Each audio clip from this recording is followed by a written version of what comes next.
देश में मौसम की मार से लोगों का हाल बेहाल है। एक इलाके में लोग भीषण गर्मी से तबाह हैं, तो दूसरी ओर केरल और असम में बारिश की वजह से लोगों का बुरा हाल है। जहां मौसम विभाग ने केरल के कई इलाकों के लिए बारिश का ऑरेंज और येलो अलर्ट जारी किया है, वहीं असम में लगातार हो रही बारिश से बाढ़ की स्थिति पैदा हो गई है। असम और केरल में तबाही इस कदर है कि केरल के 6 जिलों में ऑरेंज अलर्ट जारी है।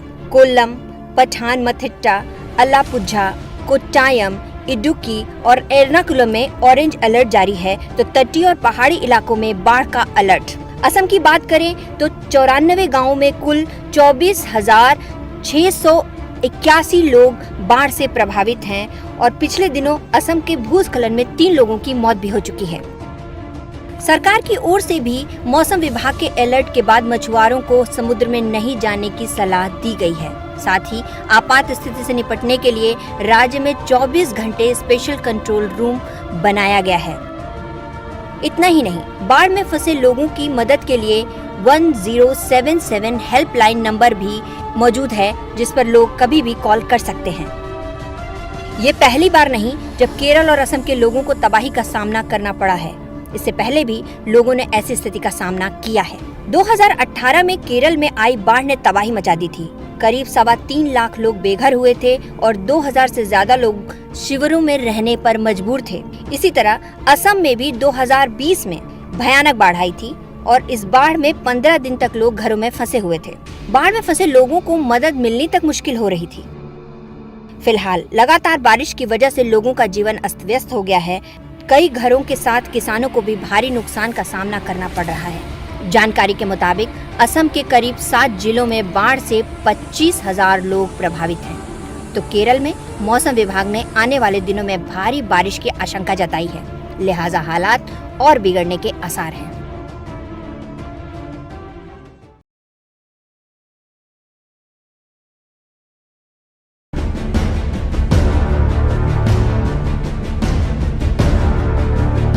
नॉर्थ कोरिया में कोरोना का भयानक मंजर देखा जा रहा है। बीते 4 दिनों में वहां 8 लाख से ज्यादा मामले सामने आए हैं, जबकि 42 लोगों की मौत हुई है। रविवार को वहां 15 लोगों ने जान गंवाई। वहीं कोरोना संक्रमितों की संख्या अब 8,20,000 को पार कर गई है। बता दें कि नॉर्थ कोरिया में कोरोना का पहला केस आने के बाद से लॉकडाउन लगा दिया गया है। गुरुवार को वहां कोरोना का पहला केस सामने आया था। उत्तर कोरिया पिछले 2 सालों से कह रहा था कि उसके यहाँ कोरोना के कोई मामले नहीं हैं, लेकिन हालात बेहद चिंताजनक हो गए हैं। कोरोना के बढ़ते मामलों को देखते हुए तानाशाह किम जोंग उन ने इसे एक बड़ी आपदा बताया है, जिसको देखते हुए किम जोंग उन ने सेना को राजधानी में महामारी के खिलाफ मैदान में उतरने का आदेश दिया है। वहीं उत्तर कोरिया में कोरोना का ये मंजर दुनिया भर के लिए टेंशन बन गया है, क्योंकि यहाँ की स्वास्थ्य सुविधाएं बेहद खराब हैं, जिसके कारण बड़ी संख्या में लोग प्रभावित हो सकते हैं। विशेषज्ञों का कहना है कि अगर उत्तर कोरिया को टीकों, दवाओं और अन्य चिकित्सा आपूर्ति के बाहरी शिपमेंट तुरंत प्राप्त नहीं होते हैं, तो उत्तर कोरिया को भारी मौतों का सामना करना पड़ सकता है।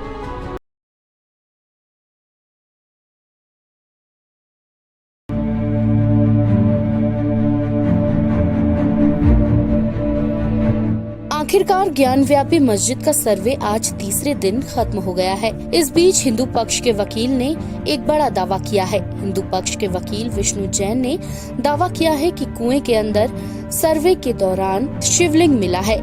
विष्णु जैन ने आगे कहा कि अब वो शिवलिंग की प्रोटेक्शन लेने सिविल कोर्ट जा रहे हैं।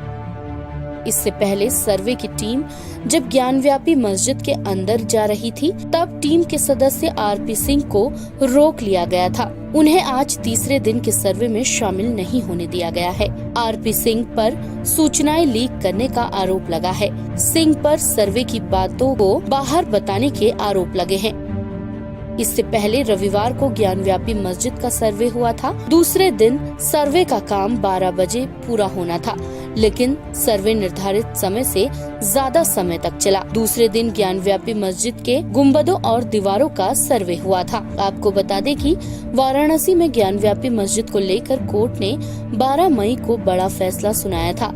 कोर्ट ने ज्ञानव्यापी मस्जिद के सर्वे के लिए नियुक्त किए गए एक एडवोकेट कमिश्नर को हटाए जाने से इनकार कर दिया था, जिसके बाद कोर्ट ने 17 मई तक सर्वे की कार्रवाई पूरी करके रिपोर्ट दाखिल करने के लिए कहा था।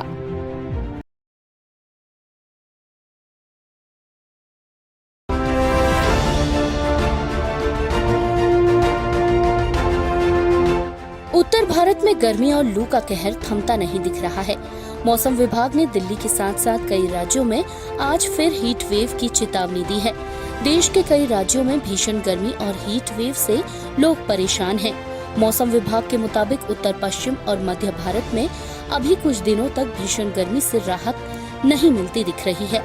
अगर आज के तापमान की बात करें तो दिल्ली में 16 मई को न्यूनतम तापमान 28 डिग्री और अधिकतम तापमान 41 डिग्री सेल्सियस रह सकता है। वहीं दिल्ली में आज आंधी तूफान चलने की संभावना है। इसके साथ ही दिल्ली में भीषण गर्मी सितम ढा रही है। यहाँ तापमान नए रिकॉर्ड बना रहा है। रविवार को दिल्ली के तापमान ने राजस्थान को पीछे छोड़ दिया। दिल्ली का तापमान 49 डिग्री सेल्सियस को पार कर गया। उत्तर पश्चिम दिल्ली के 2 जगहों मुंगेशपुर और बाहरी दिल्ली के नजफगढ़ में तापमान 49 डिग्री सेल्सियस से अधिक दर्ज किया गया है। भीषण गर्मी और बढ़ते तापमान के बीच मौसम विभाग ने मॉनसून को लेकर खुशखबरी दी है। मौसम विभाग ने बताया है कि इस बार मॉनसून देश में जल्दी दस्तक देने जा रहा है। इसी हफ्ते अंडमान और निकोबार में मॉनसून की पहली बारिश के आसार हैं।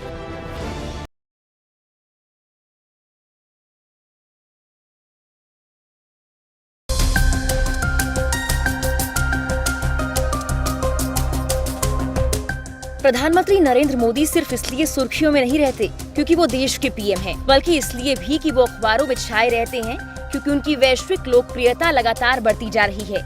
ये छवि खुद पीएम मोदी ने देश विदेश की यात्रा और अपनी नीतियों से बनाई है। एक बार फिर से पीएम मोदी बुद्ध पूर्णिमा के मौके पर नेपाल की यात्रा पर हैं, जहां उन्होंने लुम्बिनी में माया देवी मंदिर में पूजा अर्चना की। इस दौरे से पहले पीएम ने ये भी कहा था कि उनकी ये यात्रा दोनों देशों के बीच संबंधों को मजबूत करने के लिए है। भारत हिंदू और नेपाल धर्म के लिहाज से अच्छे संबंध साझा करता है और पड़ोसी देश होने के नाते भी दोनों देशों के रिश्ते मजबूत होने चाहिए, जिसके लिए मोदी सरकार पिछले कई सालों से कोशिश करती हुई नजर आ रही है। हालांकि नेपाल और भारत के रिश्तों में कई बार खटास पैदा करने की कोशिश की गई, लेकिन एक बार फिर से पीएम मोदी आज नेपाल के दौरे पर हैं। उन्होंने महादेवी मंदिर में पूजा अर्चना करने के बाद ट्वीट कर कहा कि माया देवी मंदिर में पूजा अर्चना कर धन्य हुआ, सभी को आशीर्वाद दे महात्मा बुद्ध। उससे पहले पीएम मोदी ने और नेपाल की प्रधानमंत्री शेर बहादुर देउबा ने लुम्बिनी मठ क्षेत्र के अंदर अंतर्राष्ट्रीय बौद्ध परिसंघ दिल्ली से संबंधित एक भूखंड में बौद्ध संस्कृति और विरासत के लिए केंद्र से शिलान्यास समारोह में हिस्सा भी लिया। गौरतलब है, नेपाल के नए पीएम और भारत के पीएम की ये मुलाकात कई कारणों से अहम मानी जा रही है।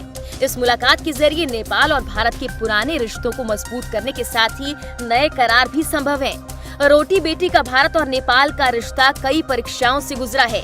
पीएम मोदी का ये दौरा इस ओर भी इशारा करता है कि इस बार ये दोनों पड़ोसी देशों की दोस्ती और गहरी करेगा और कई समझौते भी होंगे।